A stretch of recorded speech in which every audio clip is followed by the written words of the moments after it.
தாய் தமிழ் உறவுகளுக்கு வணக்கம். விழுப்புரம் எம்பி தொகுதி ரேஸில் முந்துவது யார் என்று பார்ப்போம்.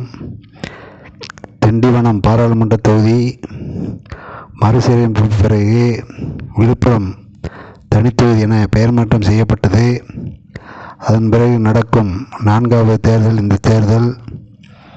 இந்த தொகுதியில் திண்டிவனம், விக்கிரவாண்டி, வானூர், விழுப்புரம், திருக்கோவிலூர், உளுந்தூர்பேட்டை ஆகிய சட்டமன்ற தொகுதிகளை உள்ளடக்கியது. இதில் திருக்கோவிலூர், உளுந்தூர்பேட்டை ஆகிய 2 சட்டமன்ற தொகுதிகளும் கள்ளக்குறிச்சி மாவட்டத்தில் உள்ளன.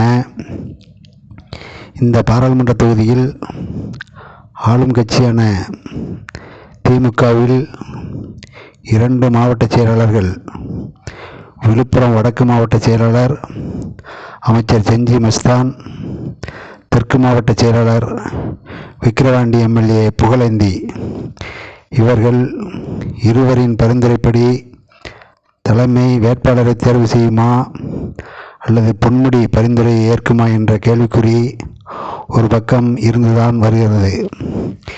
இதில் திமுகவின் ஆதிராவிடர் நலத்துறை பிரிவில் மாநில செயலாளராக உள்ள புஷ்பராஜ், இவர் ஏற்கனவே கண்டமங்கலம் தொகுதியில் எம்எல்ஏவாக பணி செய்து கட்சியினர் மற்றும் பொதுமக்கள் மத்தியில் நன்கு பெயரெடுத்தவர். இவருக்கு வாய்ப்பு கொடுத்தால் வெற்றி பெற வாய்ப்பு உண்டு என்கிறார்கள் உடன்பிறப்புகள். கடந்த முறையும் சீட்டுக்கு மோதியவர் மாவட்ட துணைச் செயலாளர் பட்டதாரி இளைஞர் தயா இளந்திரையன். இவர் முன்னாள் அமைச்சர் பொன்முடியின் மகன் டாக்டர் கௌதம சிகாமணி உட்பட அவரது குடும்பத்தினருக்கு மிகவும் நெருக்கமானவர். அவரும் முயற்சியில் உள்ளார். அதேபோல் கட்சியில் பல ஆண்டுகளாக தீவிரமாக உள்ளவர் மகளிரணி மைதிலி ராஜேந்திரன். இவர் ஏற்கனவே மாவட்ட பஞ்சாயத்து குழு துணைத் தலைவர் பதவியில் இருக்கிறார். பொன்முடியின் ஆசை இவருக்கு உண்டு. அந்த வகையில் மைதிலிக்கும் வாய்ப்பு உண்டு என்று சொல்லப்படுகிறது. வானூர் முன்னாள் எம்எல்ஏ முத்துவேலன் அண்ணன் மகன் முருகேசன், இவர் கட்சியில் விவசாய அணியில் உள்ளார். முன்னாள் மாவட்ட கவுன்சிலராகவும் பதவி வகித்துள்ளவர். இவரும் சீட்டுக்கு மோதி வருகிறார். பிரதான எதிர்க்கட்சியான அதிமுகவில் முன்னாள் அமைச்சரும் கட்சியின் ஒருங்கிணைந்த மாவட்ட செயலாளருமான சி.வி. சண்முகம் கை காட்டுவதற்குத்தான் பொதுச் செயலாளர் எடப்பாடி தலையாட்டுவார். அந்த அளவுக்கு கட்சியில் வலிமையோடு உள்ளார் சண்முகம். 2014 விழுப்புரத்தில் கோட்டி மருத்துவமனை நடத்தும் பிரபல எலும்பு முறிவு டாக்டர் முத்தையன் முன்னாள் அமைச்சர் பொன்முடியின் ஆதரவுடன்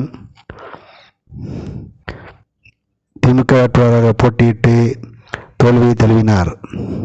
அந்த முத்தையனுக்கும் பொன்முடிக்கும் இடையில் உரசல் ஏற்பட்டு அதிமுகவில் சி.வி. சண்முகம் முன்னிலையில் இணைந்துவிட்டார் முத்தையன்.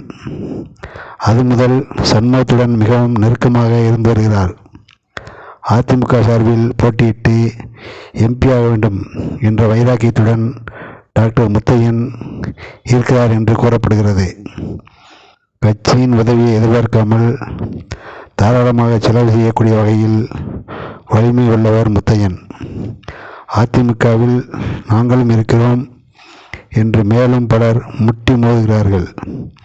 அதில் ஒருவர் கள்ளக்குறிச்சி மாவட்ட இளைஞரணி செயலாளர் காந்தலவாடி பாக்கியராஜ். இவரும் தேர்தல் செலவுகளை தாராளமாக செய்யக்கூடிய வலிமை உள்ளவர். கட்சியின் களப்பணியில் தீவிரமாக செயலாற்றி வரும் வழக்கறிஞர் அணி மாவட்ட துணைச் செயலாளர் திருவெண்ணைநல்லூர் பிரேம்குமாரும் கடும் முயற்சியில் உள்ளார். இவர்களோடு எம்ஜிஆர் இளைஞரணி செயலாளர் உளுந்தூர்பேட்டை அட்வொகேட் கிருஷ்ணனும் முயற்சியில் உள்ளார். சேபேரவையைச் சேர்ந்த நெற்குணம் முருகனும் சீட் வாங்கும் முயற்சியில் உள்ளதாக கூறப்படுகிறது. சி.வி. சண்முகத்தின் தீவிர விசுவாசியான விழுப்புரம் பேரவை திருப்பதி பாலாஜி, தகவல் தொழில்நுட்பத்துறை துணைச் செயலாளர் திருக்கோவிலூர் உமாசங்கர் போன்றவர்கள் கட்சி அனுமதித்தால் போட்டியிடலாம் என்ற ஆர்வத்தில் உள்ளனர். விழுப்புரம் தனித்தொகுதியில் அதிமுக சார்பில் புதிய எம்பி உருவாக்கப்படுவாரா என்று கட்சியினர் மத்தியில் கேள்வி எழுந்துள்ளது. காரணம், மாவட்ட செயலாளராக உள்ள சி.வி. சண்முகத்தை எடப்பாடியார் ராஜ்யசபா எம்பியாக உருவாக்கியுள்ளார். இந்த நிலையில் தனக்கு சமமாக கட்சியில் வேறு ஒருவருக்கு சீட் கொடுத்து எம்பியாக தேர்ந்தெடுக்க வைப்பாரா? எனவே கூட்டணி கட்சிக்கு தொகுதியை தள்ளிவிடுவதற்கும் அதிக வாய்ப்பு இருப்பதாக கூறப்படுகிறது. அதற்கேற்றாற்போல் புரட்சிவாதம் கட்சியின் பூவை ஜெகன்மூர்த்தி தனது கட்சியின் மாநில மாநாட்டை சமீபத்தில் விழுப்புரத்தில் நடத்தினார். மாநாட்டுக்கு எடப்பாடியாரை அழைத்து வந்து பேச வைத்தார். அதிமுக கூட்டணியில் செங்கல்பட்டு, திருவள்ளூர், விழுப்புரம் ஆகிய 3 மாவட்டங்களில் ஏதாவது ஒரு தொகுதியை பெற அந்த கட்சி ஆர்வம் காட்டி வருகிறது. அப்படி புரட்சி பாரதம் கட்சிக்கு தொகுதி ஒதுக்கப்பட்டால் அந்த கட்சியின் சார்பாக ஜெகன்மூர்த்தியின் உறவினர், கட்சியின் மாநில முதன்மைச் செயலாளர் லூதர் குமார், கட்சியின் மாநில செயலாளர் உருகோடி கிராமத்தைச் சேர்ந்த சிலம்பரசன் ஆகிய இருவரில் ஒருவர் நிற்பதற்கு வாய்ப்புள்ளதாக கூறப்படுகிறது. திமுக கூட்டணியில் இந்த தொகுதி கடந்த முறை விடுதலை சிறுத்தைகள் கட்சிக்கு ஒதுக்கப்பட்டது. அதில் வி.சி.க. ரவிக்குமார் வெற்றி பெற்றார். மீண்டும் கூட்டணியில் விழுப்புரம் தொகுதி வி.சி.க.வுக்கு ஒதுக்கப்படலாம் என்று கூறப்படுகிறது. அப்படி ஒதுக்கப்பட்டால் மீண்டும் ரவிக்குமாரே போட்டியிடுவார் என்று கட்சி முன்னோடிகள் கூறுகின்றனர். கட்சி தரப்பில் ரவிக்குமார் ஏற்கனவே எம்எல்ஏவாகவும் தற்போது தொகுதியில் சிட்டிங் எம்பியாகவும் உள்ளார். புதியவர்களுக்கு வாய்ப்பளிக்க வேண்டும் என்ற அடிப்படையில் கடந்த சட்டமன்ற தேர்தலில் வானூர் தொகுதியில் போட்டியிட்டு குறைந்த வாக்குகள் வித்தியாசத்தில் தோல்வியுற்ற கட்சியின் துணை பொதுச் செயலாளர் வன்னியரசுக்கு வாய்ப்பு கொடுக்க வேண்டும் என்று குரலும் ஓங்கி ஒலிக்கிறது. கட்சி விரும்பினால் மண்ணின் மைந்தர் முன்னாள் மாவட்ட செயலாளர் வீராணம் ஆற்றல் அரசுக்கு வாய்ப்பு கிடைக்கலாம் என்று கூறப்படுகிறது.